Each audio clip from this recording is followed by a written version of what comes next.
لبیک یا حسین لبیک یا حسین شد محمد و آل محمد صلوات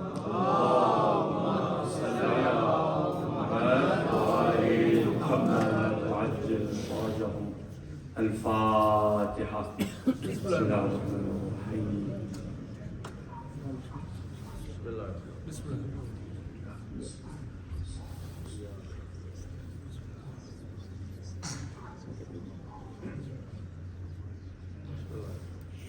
أعوذ بالله من الشيطان الرجيم. بسم الله الرحمن الرحيم. الحمد لله رب العالمين بارئ الخلائق أجمعين باعث الأنبياء والمرسلين ثم الصلاة والسلام والتحية والإكرام على أفضل الموجودات العبد المؤيد الرسول المصدق المصطفى الأمجد والمحمود الأحمد سيدنا ونبينا وحبيب قلوبنا وشفيع ذنوبنا صاحب الوقار والسكينة المدفون بأرض المدينة أبي القاسم محمد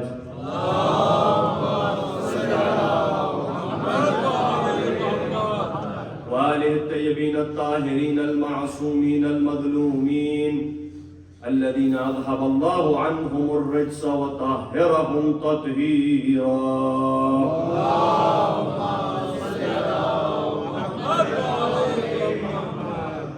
ولعنة الله على أعدائهم والمنكر فضائلهم وغاسل حقوقهم أجمعين من الأولين والآخرين. آمين يا رب العالمين. أما بعد، قال الله تبارك وتعالى في كتابه الكريم وهو أصدق القائلين وقوله الحق. بسم الله الرحمن الرحيم. هل جزاء الإحسان إلا الإحسان فبأي آلاء ربكما تكذبان. صلوات.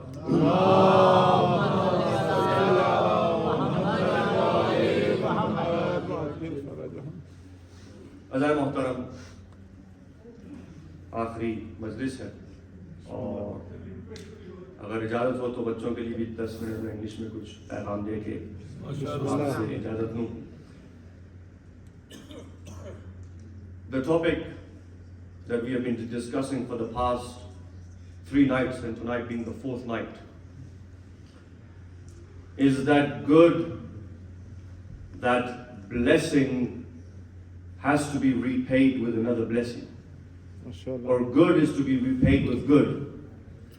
One cannot do evil to the one who does good. Allah subhanahu wa ta'ala has done nothing to you and I except that which is good. From the day that we were born until the day that we will die. For evil comes from man himself. There is no evil which comes from Allah or His Rasul or Ahlul Bayt.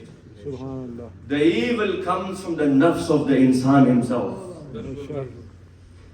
And yet, we mentioned that Allah subhanahu wa ta'ala honoring us with the religion of Al Muhammad is one of the greatest blessings that He has bestowed upon us from the day we were lovers of Al Muhammad till the days we shall remain the lovers of Al Muhammad.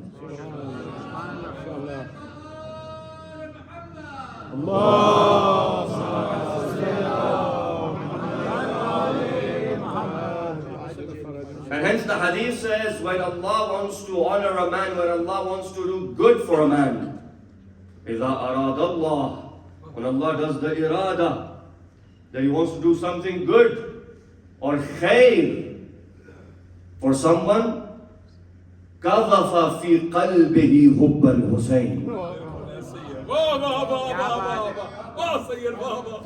If Allah wants to give you khair, in other words, if Allah loves you, He fills your heart with the love of Husayn ibn Ali. The member of Imam al-Husayn salamullah alayhi, the majlis of Imam Hussain Salamullahi alayhi. Allah has honored us. Whether you sit on the minbar or you sit in front of the minbar, Allah has honored you and I that we are associated with the majlis of Aba Abdullah al-Hussein alayhi salatu wasalam. The fact that you come here tonight, Allah had desired khair for you. And the khair in His eyes is nothing other than the hubb of Imam al-Hussein alayhi salam. And so it is the duty of each and every mu'min, and on top of that, the duty of the minbar, that the love of Hussein and the aal of Hussein is preserved in the hearts. It is the duty of all of us, you and I, especially the duty of the minbar, that the pure aqa'id of tashayyu are safeguarded. Subhanallah. Bismillah. It is the duty of all of us, especially the minbar, that whenever the majlis of Imam Hussain alayhi salam takes place, the usul of Imam Hussain alayhi salam are passed on to the people. Subhanallah. MashaAllah. The aqa'id of Imam Hussain alayhi salam are passed on to the people. The ma'arif of Al Muhammad are passed on to the people. The duty. Especially at a time when you are surrounded and you are bombarded with shukuk, with doubts. Enemies of Ahlul Bayt will spare no effort to try to falsify the mazhab of Ahlul Bayt. To try to oppose Ahlul Bayt, to try to oppose Tariq of Ahlul Bayt, Fada'il of Ahlul Bayt, Manaqib of Ahlul Bayt, the Haqqaniyat of Ahlul Bayt alayhimu salatu wassalam. It becomes even more important to defend Ahlul Bayt alayhimu salatu wassalam, be it on the minbar or off the minbar. Especially in the majalis of Imam. Allah has honored us,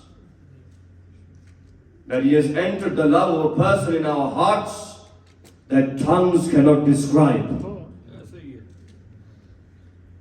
You know, there is in ilm al-mantiq, in logic, everything is defined. Everything has a definition. Everything is explained. You want to define something, you define it. You have a definition for it. What does it mean? Ayatullah Shaykh Wahid al-Khurasani, Hafizahullah in Qum, he says, by God, Hussein is so above and beyond our understandings that tongues cannot even define him.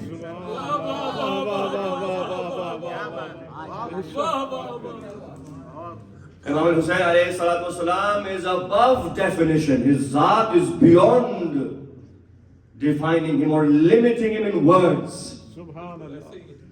That which is limited in words is not Hussein. That is your understanding of Hussein.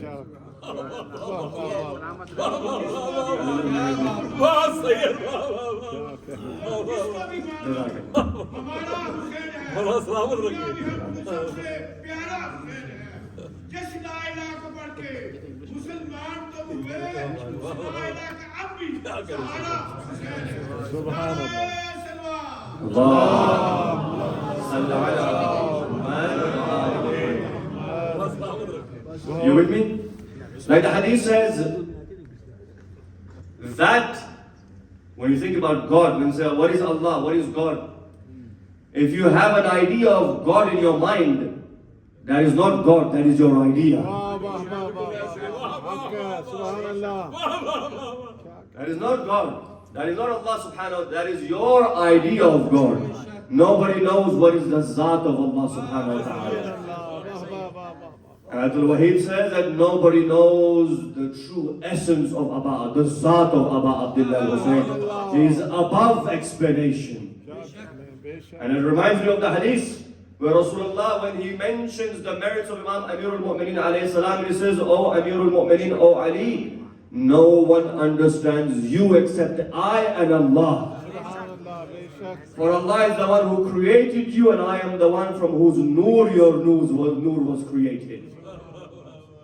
And if that wasn't enough, let me give you the tradition of Biharul Anwar. Allama al-Majlisi narrates when the Messenger of Allah returned from Mi'raj. Yesterday was Shab-e Mi'raj.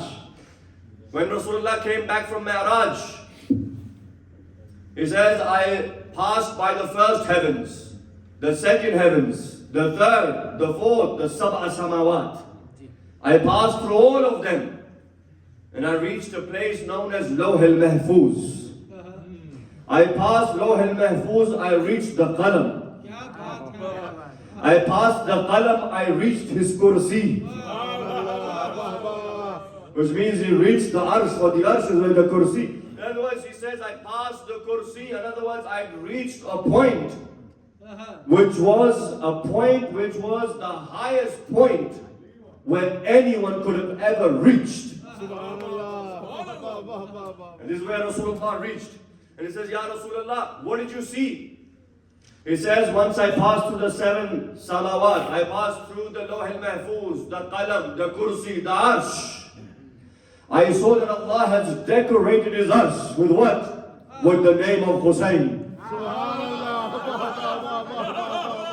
He says, I looked to the right, I saw Inna al-Husayna misbah al-huda wa safinatun najah. So allow me to say, if Allah can decorate his arsh with the name of Hussein, then why can we not decorate the farsh with the name of Hussein? Like you decorate the mosque with the name. The name that you have there, the name of Imam al-Hussein salamullahi alayhi, is the same name which is on the arsh of Allah subhanahu wa ta'ala. Inna al-Husayna misbah. Rasulullah is sitting. A companion enters and he sits next to the Messenger of Allah. And he begins to speak with Rasulullah. Some time had gone by that Imam Hussein, who's young, enters upon Rasulullah. Imam Hussein is very young. You know what Rasulullah says? Marhaban. In other words, welcome. Ya Zayn as-samawati wal-ard. Rasulullah looks at Imam al-Hussein. The companion, Ubay ibn Ka'ab, is sitting there. He says, Ya Rasulullah, what do you mean? Ya Zayn as-samawati wal-ard. Oh, the beauty of the heavens and the earth. Ubay says, Ya Rasulullah, I thought you are the beauty of the heavens and the earth. I thought you are the beauty of the heavens and the earth. It says, oh Ubay, you don't know how much Hussein is loved amongst the people of the heavens. You think Hussein has lovers here? The lovers of Imam Hussein alayhi salam are a lot in this world, but there are many more lovers of Hussein on the arsh of Allah subhanahu wa ta'ala. That send salams on Imam al-Hussein, that recite salawat on Imam Hussein salamullahi alayhi, they give their salams to Imam al-Hussein alayhi salatu wassalam. You think the world has lovers? If you think that the world has lovers and muhibbeen of Imam Hussein alayhi salam, which it does, you haven't seen what that world holds for Imam al-Hussein. And so just a point or two before I end this segment. One of the greatest blessings that Allah has given, the ihsan that Allah has done on us, that Allah has made us amongst those who classify themselves as Husseini. Take pride. Have fakhr that you're a Husseini. You know why? Because everyone honors Imam Hussein, not just the Shia. Christians will honor Imam Hussein alayhi salam. Hindus will honor Imam Hussein alayhi salam. Leaders around the world take lesson from Imam Hussein alayhi salam. Be it Nelson Mandela, be it Mahatma Gandhi, be it Qaid Azam, be it British authors. There is a sect within the Hindus known as the Brahmins. They call themselves the Husseini Hindus. Yes or no? Everybody wants to associate. This is something that makes Imam Hussein khasul khas. This is something which is unique about Imam Hussein alayhi salam out of all of the A'immah. That everybody pays their respect to Imam Hussein alayhi salatu wasalam.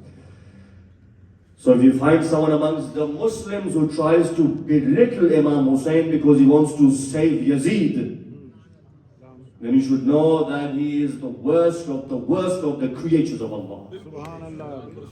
The worst of the makhluqat of Allah subhanahu wa ta'ala. Where you have those amongst Christians, you have those in the Hindus, you have those who have nothing to do with Islam, will come and honor Ahlul Bayt. Just yesterday I saw in Baghdad, and then I end the English here. For the youth, in Baghdad, the mu'mineen were carrying the tabut of Imam Musa ibn Jafar alayhi salam.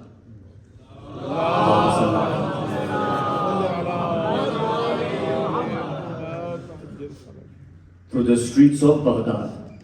A Christian lady comes and stands in front of the tabut. And she says, stop. And they stop. And she says something as if she's paying respect to this tabut. And then she comes forward and then she kisses the tabut of Imam Musa al-Kazim. And she bows her head in respect. Not a Muslim, not Shia, Christian. Take pride. For your leaders are cherished by the people of the world. Those who have clean hearts. Those who are freedom-loving people. Those who do not have any filth in their hearts. One day Allah subhanahu wa ta'ala will show them the way. And these will be the Christians. When Imam Mahdi alayhi salam will come, and Hazrat Isa will come, and Christians like these will come to Imam Mahdi alayhi salam through Isa alayhi salam. Subhanallah. Allah subhanahu wa ta'ala has on it is the ihsan of Allah subhanahu wa ta'ala. کیا یہ کم احسان ہے کہ میرے مولا کی شہادت ہو چکی، لیکن حسین کا احسان تو دیکھیے، آج بھی سید الشہداء کے نام سے جو مٹی منسوب ہے وہ آج تک بیماروں کو شفا دے رہی ہے.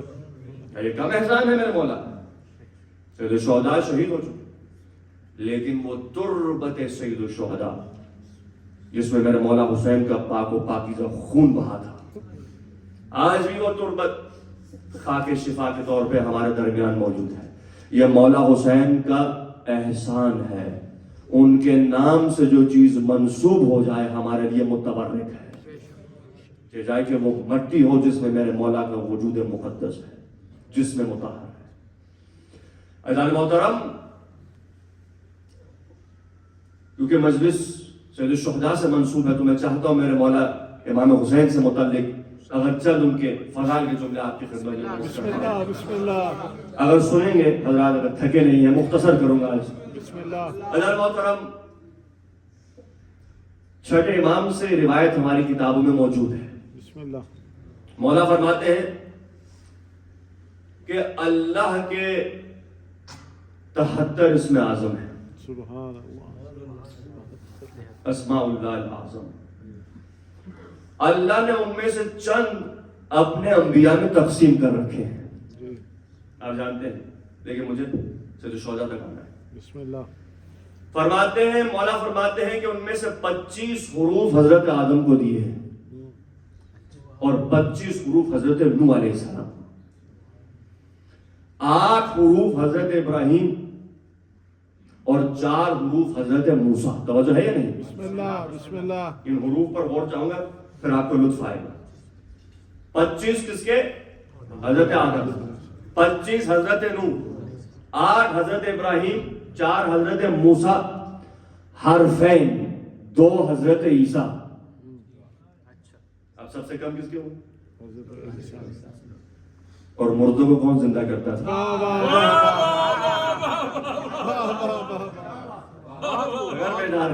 بسم اللہ.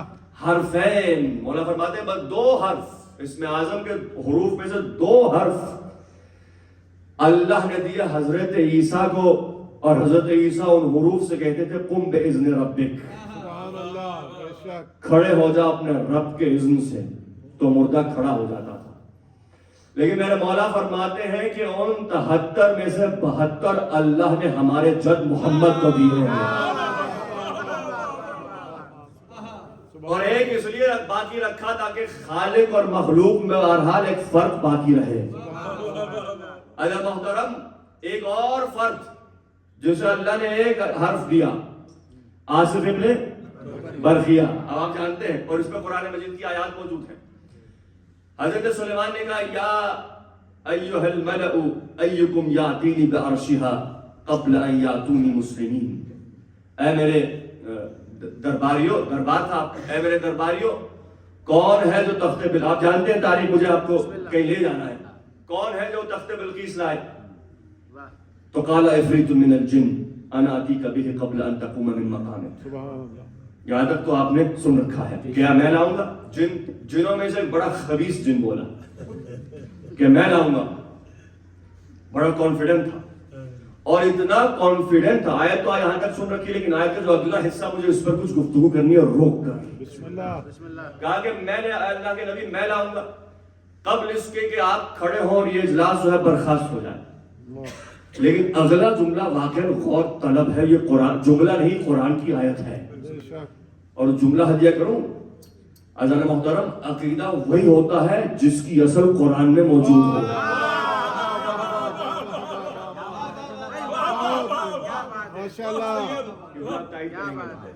عقیدہ وہی ہوتا ہے جس کی اصل قرآن میں ہو. اگر قرآن میں نہیں تو وہ عقیدہ نہیں ہے, وہ آپ کی رائے ہے. اور اللہ کے یہاں رائے کے بارے میں پوچھا نہیں جائے گا, قبر میں عقیدہ پوچھا جائے گا. تو اگر اب کوئی عقیدہ بنا کہ یہ تو میرا عقیدہ ہے تو اس کی اصل قرآن میں ہونا لازمی ہے, ورنہ رائے تو ہو سکتا ہے, رائے ہو سکتی ہے, عقیدہ نہیں ہو سکتا. اب میں عقیدہ بیان کر رہا ہوں, عقیدہ کیا ہے. کہا کہ میں لاؤں گا, اناتی کبھی میں لے آؤں گا, اس سے پہلے کہ اجلاس برخاست ہو آپ کھڑے ہو, یعنی آپ کے کھڑے ہونے سے پہلے میں لاؤں گا. اب کیا کہہ دیا ہے, انی علیہ لقوی امین, اور میں ایسا کرنے پر قدرت رکھتا ہوں. اللہ اکبر, یہی عقیدہ ہے کہ میں لاؤں گا, اور اتنا یقین تھا کہ میں, اے اللہ کے نبی, میں ایسا کر سکتا ہوں. انی علیہ لقوی امین, میں اس کام پر قادر ہوں, مجھ میں اتنی قوت اور طاقت ہے کہ میں ایسا کر کے دکھاؤں. پھر حضرت آصف نے برخیہ قال الذی عنده علم من الکتاب, پھر وہ بولا کہ حضرت آصف نے برخیہ ہے کہ پھر وہ بولا جس کے پاس کتاب میں کچھ علم تھا, انا آتیک بہ قبل ان یرتد الیک طرفک, آپ کی پلک جھپکنے سے پہلے. میں عقیدہ بیان کر رہا ہوں, ابھی کوئی حدیث پہ نہیں ہے. آپ کی پلک جھپکنے سے پہلے میں لاؤں گا. اچھا ذرا ان دونوں جملوں کو ساتھ میں رکھیے گا, قرآن کی دو آیات. ایک جن نے کہا انی علیہ لقوی امین, میں ایسا کرنے کی قدرت رکھتا ہوں, یعنی مجھ میں اتنی پاور ہے کہ میں یہ کر دوں. حضرت آصف نے کیا کہا, انا آتیک بہ, میں لاؤں گا. یہ نہیں کہا کہ میں دعا کروں گا اور اللہ لائے گا.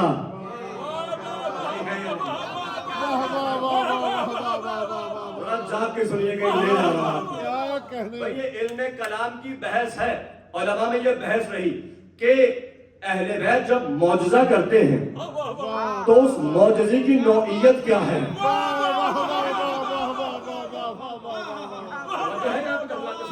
اہل بیت جب معجزہ کا سب سے, اہل بیت جب علی نے سورج پلٹایا, اب علی نے دعا کی اور اللہ نے پلٹایا, یا علی نے حکم دیا اور اپنے اشارے سے پلٹا دیا. علم کلام کی رہے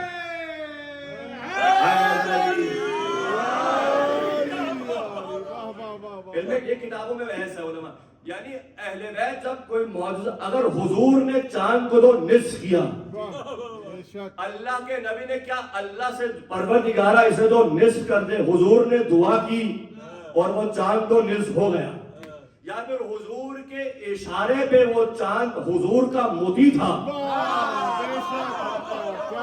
تو اللہ کے نبی نے بس اشارہ کیا, اس کی مجال نہ تھی کہ تو نصف نہ ہوتا.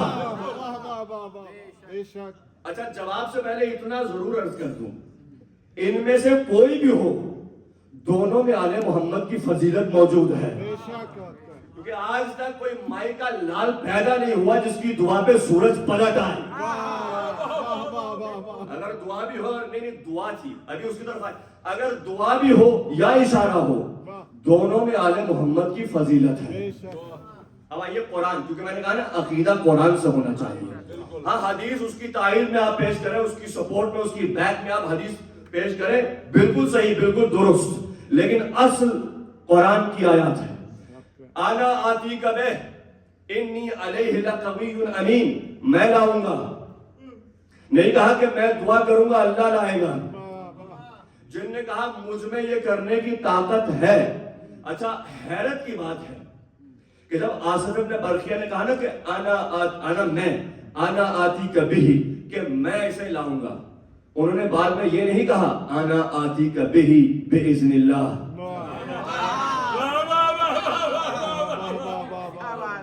انہوں نے یہ نہیں کہا کہ میں لاؤں گا اللہ کے اذن سے, کیونکہ حرف اسم اعظم موجود تھا.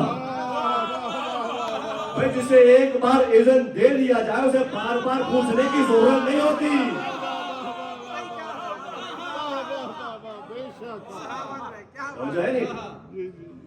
ایک بار جسے اللہ نے اذن دے دیا وہ بار بار, یعنی مولا علی کو یہ کہنے کی ضرورت نہیں ہے کھڑا ہو جا بے اذن ربک. آپ میرے ساتھ ہیں, میں کچھ کہنا چاہ رہا ہوں, دقیق جملے ہے ظاہر. علی کو ضرورت نہیں ہے اشارہ کر کے پلٹا رب کی اجازت سے.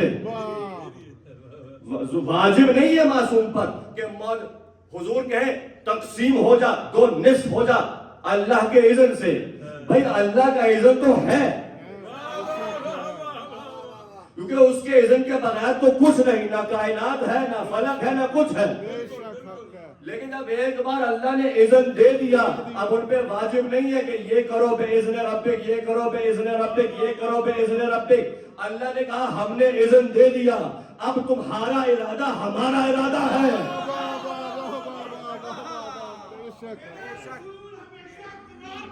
سلامت رہے آپ قبلہ, سلامت رہے, کیا بات,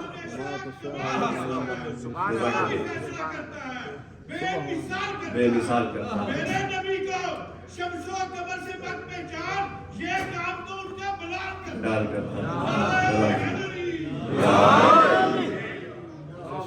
تو میرے ساتھ قرآنی آیات ہیں کہ آپ کے سامنے, بھائی قرآن کو پڑھ لینا اور ہے, اس پہ غور کرنا اور ہے. قاری تو بہت ملیں گے جو قرآن پڑھتے ہوئے آپ کو دکھائی دیں, بڑی خوبصورت آواز, لیکن کبھی غور بھی کیا کہ عقیدہ کیا دے رہا میرا اللہ. انا آتیک بہ, اب کوئی وہابی یہ نہ کہے کہ اولیاء اللہ کچھ نہیں کر سکتے, یا میں جملہ بدل کے وہ کہوں وہ جو کہتے تھے کتاب کافی ہے, وہ یہ نہ کہیں کہ اللہ کا ولی, اللہ کے اولیاء کچھ نہیں کر سکتے. آصف ابن جن کہتا ہے کہ میں قدرت رکھتا ہوں کرنے کی, آصف ابن برخیہ کہہ رہے ہیں انا آتیک بہ, میں لاؤں گا. اسی لیے جب آپ زیارات پہ جاتے ہیں, آپ مولا حسین سے کوئی چیز مانگتے ہیں نا, آپ پر بھی واجب نہیں ہے کہ آپ کہیں مولا حسین میں بیمار ہوں مجھے شفا دے دے, اپنے رب کے اذن سے.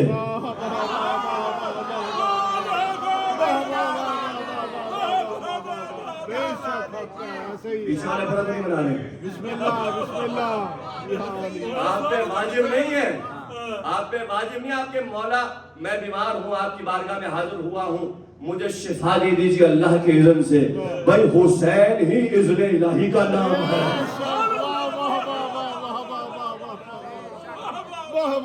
بھائی انبیاء کو اذن ملا تھا, حسین اذن الہی ہے. قرآن نے کہا داعیاً الی اللہ باذنہ, اللہ کے حبیب, ہم نے, اللہ نے اپنے حبیب کو اذن دے دیا. اب رسول پہ والے بار بار اذن, بار بار اذن, بار بار اذن مانگے اللہ سے. ایک بار اللہ نے دے دیا, اب ان کا ارادہ الہی ارادہ ہے. بھائی اسی لیے تو ایک جملہ اگر خیبر سے متعلق یہاں ہے, کیونکہ رب ہے اس کا, اگر میں عرض کرتا چلوں, جب میرے مولا علی نے در خیبر اٹھایا, آغا جوادی اس پہ جملہ کہتے ہیں کہ ایسا نہیں تھا کہ علی, دنیا کہتی ہے کہ ایک ہاتھ سے اٹھایا, پھر بعض کہتے ہیں 2 انگلیوں سے علی ابن ابی طالب نے در خیبر اٹھایا. آغا جوادی کہتے ہیں کہ ایسا نہیں تھا کہ ایک ہاتھ ہو یا 2 انگلیاں ہو, علی نے تو بس ارادہ کیا تھا.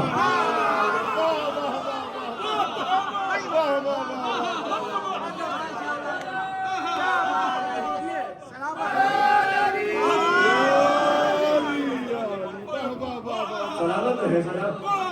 آیت اللہ جوادی آمدی شاگرد علامہ طباطبائی کہتے ہیں کہ یہ بھی درست نہیں کہ ایک ہاتھ، یہ بھی درست نہیں کہ 2 انگلیاں. علی نے تو بس اشارہ کیا تھا کہ اڑ جا، وہ اڑ گیا. اور اگر یہاں تک روایت ہوتی تو رک جاتا. حیرت تو تب ہوئی کہ جب دنیا نے دیکھا علی کے قدم دوسے ہوا پر تھے.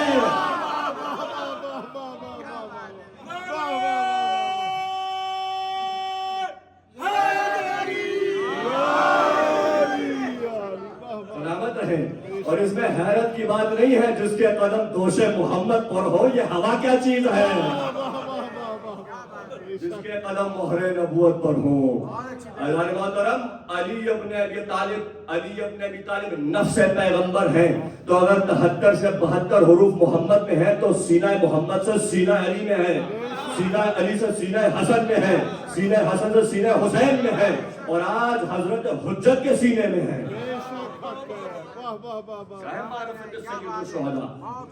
یعنی آپ غور کیجئے، اصل عقیدہ تشیع کا یہی ہے. ہاں اذن الہی ہے لیکن ارادہ پروردگار کے مالک ہیں یہ ہستی. ایک شخص آیا میرے مولا کی خدمت سرکار سید الشہداء، کہا مولا وہ اپنی حقیقت بتائیے جو اللہ جانتا ہے.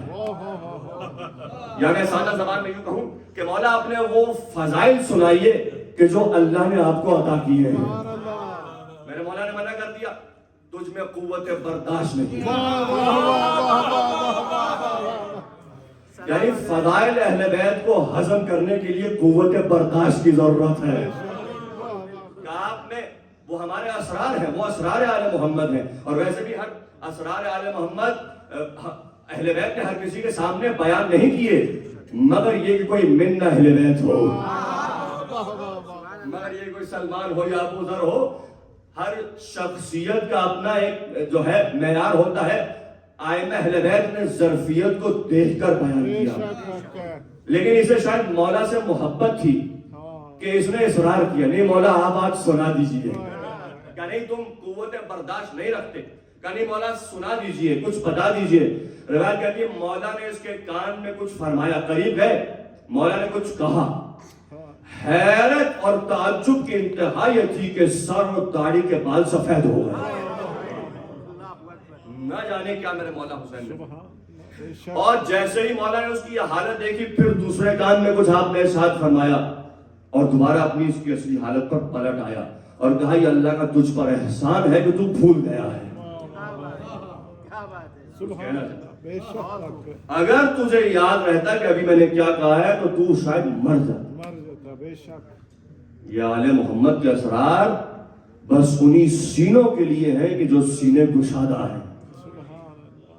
یہ اللہ کا احسان ہے، یہ اللہ کی تجھ پر رحمت ہوئی ہے، نعمت ہے کہ تو بھول گیا ہے.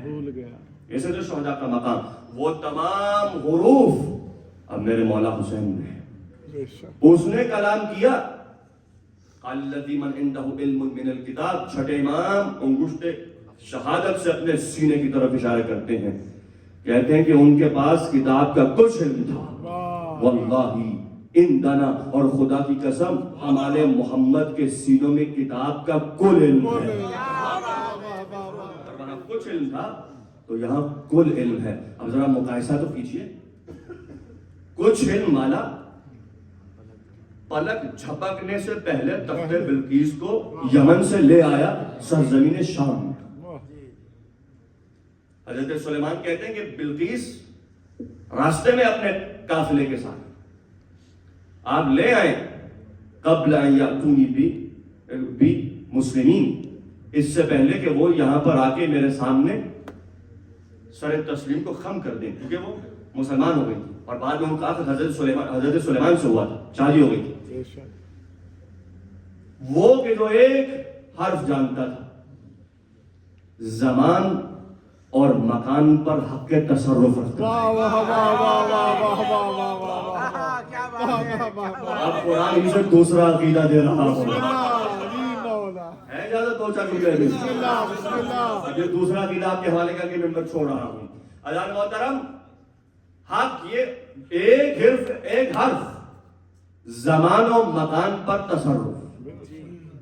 مولا روایت کرتے ہیں کہ مولا یہ کیسے ہو گیا؟ جب آل محمد سے پوچھا، کچھ بعض روایتیں امیر المومنین سے ہیں، بعض روایتیں صادق آل محمد سے ہیں، مولا یہ کیسے ہو گیا؟ مختلف روایات میں مختلف اس کی تشریح اور توضیح بیان ہوئی ہے۔ بعض روایتوں میں یہ ملتا ہے کہ اللہ نے اس سرزمین کو جس پہ تخت بلقیس تھا، اس سرزمین سے جہاں حضرت سلیمان تھے جوڑ دیا تھا، سبحان اللہ، کہ حضرت سلیمان کے جو وسیع تھے، جانشین تھے، انہوں نے تخت بلقیس کو حاضر کر دیا۔ بعض روایتوں میں یہ ہے کہ زمان و مکان پر ایسا تصرف تھا کہ پلک جھپکنے سے پہلے انہوں نے یہ کام کر دیا، گئے اور لے آئے۔ یعنی مختلف، اب آپ مقایسہ کیجئے ان ہستیوں سے جن کے سینوں میں تمام حروف ہیں الا واحد، سوائے ان کا کیا مقام ہو۔ یہاں پہ ایسے قریب کیا۔ اب ایک روایت ہے جو حضرت مقداد سے ہے، اور کتاب کوکب الدری فی فضائل علی میں اس کو نقل کیا گیا ہے۔ حضرت مقداد کہتے ہیں کہ مجھے یاد ہے جب خندق کے میدان میں اللہ کا شیر عمرو بن ود کو کاٹ کے خندق میں ڈال چکا تھا۔ موضوع سے متصل رہیے گا۔ بسم اللہ۔ کہا کہ مجھے یاد ہے علی ابن ابی طالب عمرو بن ود کو خندق میں ڈال کے خندق پہ کھڑے ہو گئے، اور جب کفار نے اور یہودیوں نے اپنے پہلوان کو یوں کرتے اور زمین میں جو ہے گرتے دیکھا تو خوف کی ایک لہر ان میں دوڑنے لگی۔ کوئی یہاں بھاگا، کوئی وہاں بھاگا، کوئی آگے بھاگ، کوئی دائیں، کوئی، یعنی سب بھاگنے لگے۔ علی خندق پہ کھڑے دیکھ رہے تھے اور عمرو بن ود کا خون آپ کی ذوالفقار سے ٹپک رہا تھا۔ اور جب سب بھاگے، اور یہ سب بھاگے، مقداد کہتے سب یہ کہتے ہوئے بھاگے کہ بھاگو علی آ رہے ہیں۔ وہ بھاگے کیا ہے؟ بھاگو علی آ رہے ہیں۔ وہاں والے بھاگے بھاگو علی آ رہے ہیں۔ پہنچ گئے۔ مقداد کہتے ہیں کہ مجھے حیرت تو تب ہوئی کہ جب میں نے دیکھا کہ علی تو خندق پہ کھڑے تھے۔ علی کی عادت نہیں تھی کہ بھگوڑوں کے پیچھے بھاگے۔ بھائی اس کو ملائیے اب جمل سے، تب نتیجہ دوں گا۔ اس کو ملائیے جمل سے، جب جنگ جمل کے بعد جتنے بھی مجروح ہوئے تھے، جتنے بھی زخمی ہوئے تھے، اس لشکر میں کہ جن لشکر کی تعریف ابھی ہو چکی پہلے، سب سے پوچھا تم کیوں بھاگے؟ کہا علی آ رہے تھے۔ تمہیں کس نے زخمی کیا؟ علی نے زخمی کیا۔ تمہارا ہاتھ کس نے کاٹا؟ علی نے میرا ہاتھ کاٹا۔ تمہیں کس نے چاقو مارا؟ علی نے مارا۔ اچھا جو مقتولین تھے جب ان کے گھر والوں سے پوچھا یا کس نے مارا؟ علی نے مارا۔ ایک علی اور سب کو علی مار رہے ہیں، سب کے پیچھے علی آ رہے ہیں۔ کہنے کا مقصد یہ ہے کہ جبل والے کہتے تھے جب میمنہ پر دیکھا وہاں بھی علی، میسرہ پر دیکھا وہاں بھی علی، قلب لشکر میں بھی علی۔ اب مجھے نہیں معلوم کہ راز کیا ہے، یا اللہ فرشتے علی کی شکل پر پیدا کر کے بھیج رہا ہے، یا علی زمان و مکان میں حق کے تصرف رکھتے ہیں۔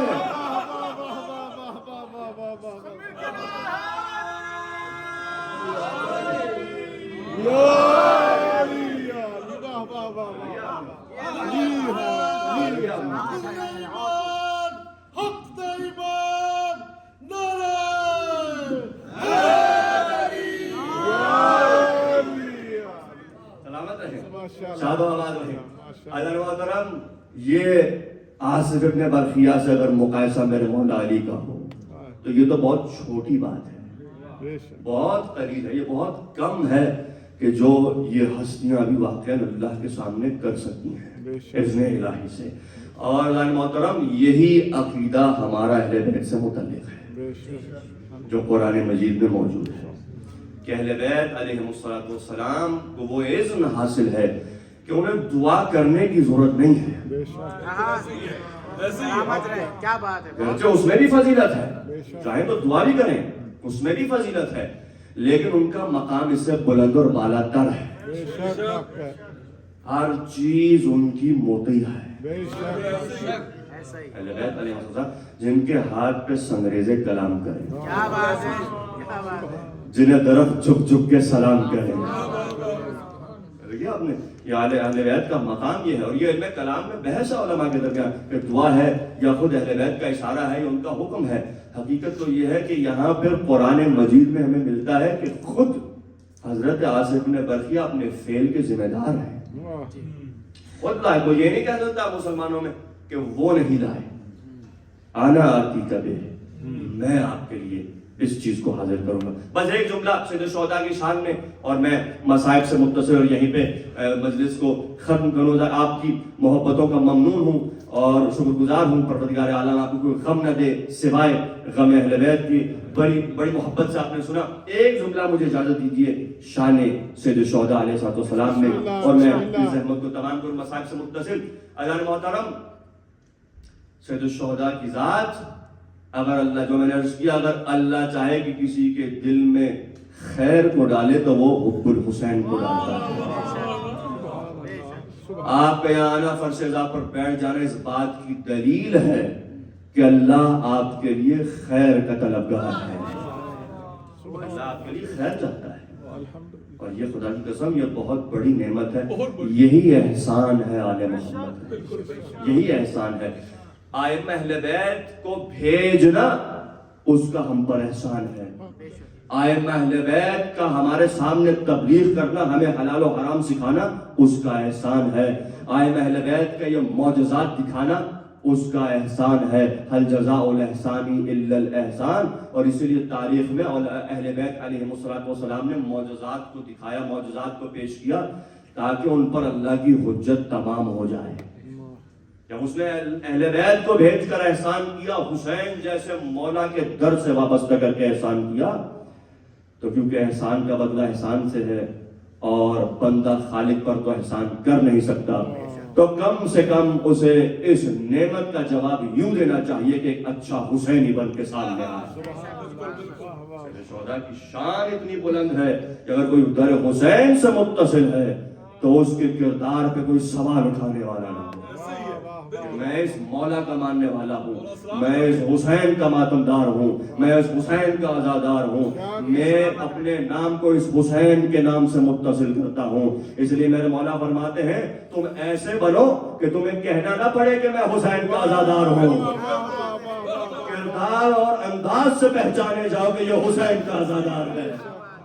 یہ جعفر صادق اشیاء ہے. عزیزان محترم، آپ ایک اور احسان، خدا کی قسم تو میں سوچ کے بھی نہیں آیا تھا، ایک اور احسان جو اللہ نے ہم پر کیا ہے، آپ کو آل محمد کی طینت سے پیدا کر دیا. اللہ اکبر. جائیے کتابیں بھری پڑی ہیں کہ اللہ نے آل محمد کی طینت سے ان کے شیعوں کو بنایا ہے. کتنا بڑا مقام ہے. اہل بیت کے فضائل تو ہے ہی، شیعوں کے بھی فضائل ہیں.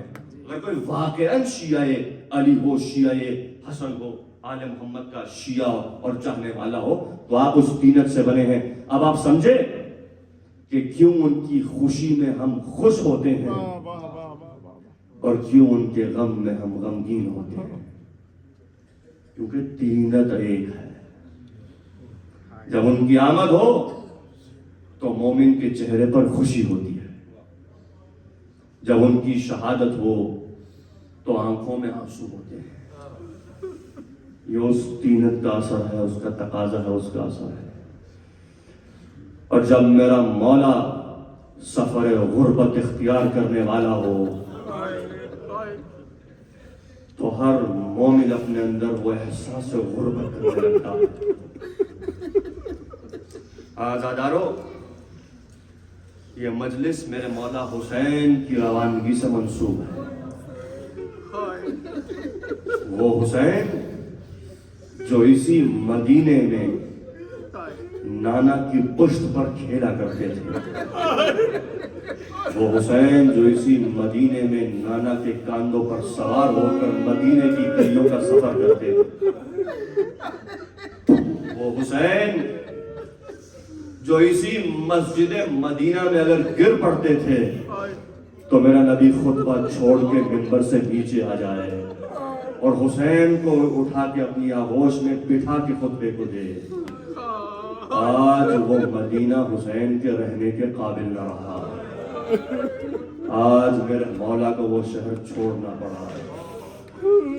کیسے بیان کروں؟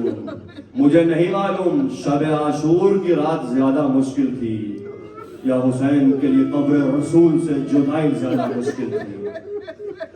بھائی جتنی محبت نواسے کو نبی سے تھی نا، نانا سے تھی، اتنی محبت نانا کو نواسے سے بھی تھی. آئے قبر رسول پہ میرے مولا اور اپنے آپ کو گرا دیا. یاد ہے نا جیسے میرا مولا حسین نانا کے سینے پہ لیٹا کرتے تھے، آج حسین قبر رسول پہ لیٹ گئے ہیں. یاد محمد کے گھرانے میں یہ عادت تھی، بچوں کو سینے پر سلایا جاتا تھا.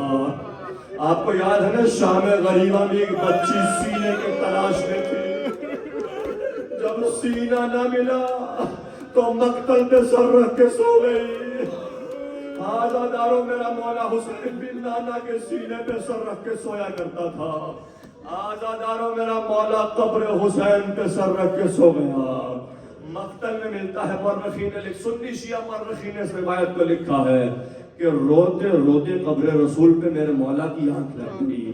اسی اسنا میں کیا دیکھا؟ خواب میں رسول خدا آئے ہیں.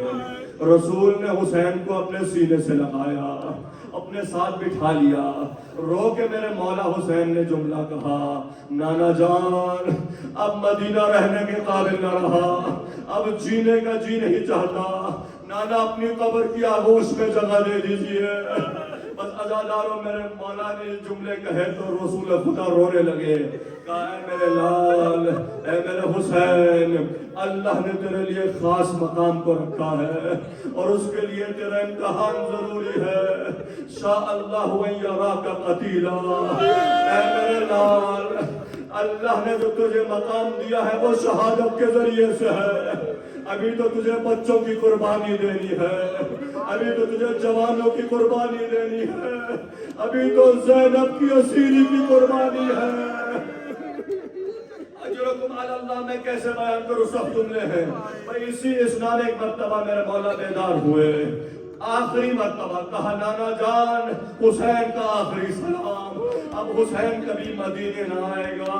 ایک مرتبہ روتے روتے میرے مولا ماں کی قبر پہ آتے ہیں. جانتے ہیں روایت کیا کہتی ہے؟ کیسے آئے میرے مولا؟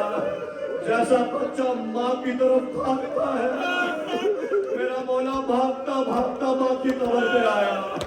رو کے سلام کیا، اماں حسین کا سلام ہو، السلام علیکم یا اماں. قبر سے آواز آئی، وعلیکم السلام یا غریب الام و یا شہید الام. اے میرے غریب الوطن پردیسی بیٹے ماں کا سلام، اے میرے شہید بیٹے ماں کا سلام. عزاداروں میں کیسے بیان کروں، ذرا آپ تصور میں لائیے. جب آپ کربلا جاتے ہیں، جب آپ زیارات پہ جاتے ہیں نا، اور الوداعی زیارت پڑھ کے جب آپ اپنے وطن لوٹتے ہیں تو ایک آخری مرتبہ مڑ مڑ کے گنبد کو دیکھتے ہیں. ایک آخری مرتبہ مڑ مڑ کے اپنے مولا کی قبر کو دیکھتے ہیں. اپنے وطن جا رہا ہوں، پھر نہ جانے کب زیارت نصیب ہوگی، لیکن حسین تو وطن چھوڑ رہے ہیں. میرے مولا کی دل کی کیفیت میں بیان نہیں کر سکتا. بس عزاداروں مرتبہ میرے مولا نے حکم دیا کہ اے عباس، اے علی اکبر، سامان سفر کو باندھا جائے. بس ایک ایک کر کے تمام اونٹوں کو جمع کیا گیا، سواریوں کو جمع کیا گیا. راوی کہتا میں مدینے میں داخل ہوا. محلہ بنی ہاشم میں ایک جم غفیر ہے. ایک نورانی شخص ہے، بزرگ ہے، وہ ایک کرسی پہ تشریف فرما ہے. ایک ایک کر کے میں دیکھ رہا ہوں کہ دروازہ کھلتا ہے، ایک بیوی باہر آتی ہے. ان کے اطراف کچھ جوان انہیں اونٹ پر سواری تک انہیں سوار کرتے ہیں، اماری میں بٹھاتے ہیں. پھر ایک بیوی باہر آتی ہے، کچھ جوان انہیں سوار کرتے ہیں. پھر ایک بیوی باہر آتی ہے، یہ جوان انہیں سوار کرتے ہیں. کہتا ہے کہ میں مدینے کا رہنے والا نہ تھا. میں نے کہا یہ کون ہے، یہ کیا ہو رہا ہے؟ انہوں نے مجھے بتایا کہ یہ آل محمد کا گھرانہ ہے، آج مدینے والے مدینہ چھوڑ رہے ہیں. کہتا اسی اسنا میں نے دیکھا ایک مرتبہ پردہ ہٹا، ایک نقاب پوش بیوی باہر آئی. ان کا باہر آنا تھا. یہاں سے یہ شخص ایک مرتبہ کرسی سے کھڑے ہو گئے. تمام ہاشمی جوان قریب آئے. ایک طرف جعفر آگے بڑھے, ایک طرف قاسم آگے بڑھے, ایک طرف عباس آگے بڑھے. جناب علی اکبر نے محمل کا پردہ اٹھایا, قاسم قریب بڑے, ہاتھ تھاما. ایک مرتبہ عباس نے زانو خم کیا, بی بی نے اس زانو پہ اپنا قدم رکھا. حسین قریب آئے, خود سوار کیا. میں کہوں گا بی بی, اتنی تعظیم, اتنا احترام, ہائے وہ دن جب شام غریبہ کے بعد 11 محرم کا دن آیا, جب ظالموں نے کہا زینب کو اسیر کیا جائے. زینب مقتل میں آئی, دائیں جانب دیکھا, بائیں جانب دیکھا. اب مجھے نہیں معلوم کسے یاد کیا ہو, شاید کہا ہے بھیا عباس, اے میرے ماں جائے حسین, آؤ اپنی بہن گرفتار کرو.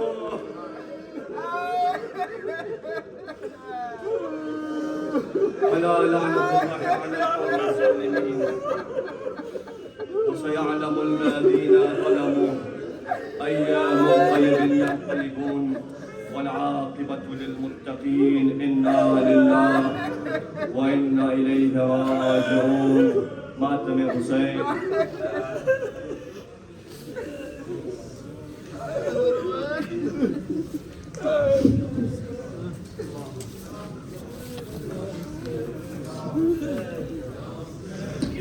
حسین یا حسین یا حسین یا حسین یا حسین یا حسین یا حسین یا حسین یا حسین یا حسین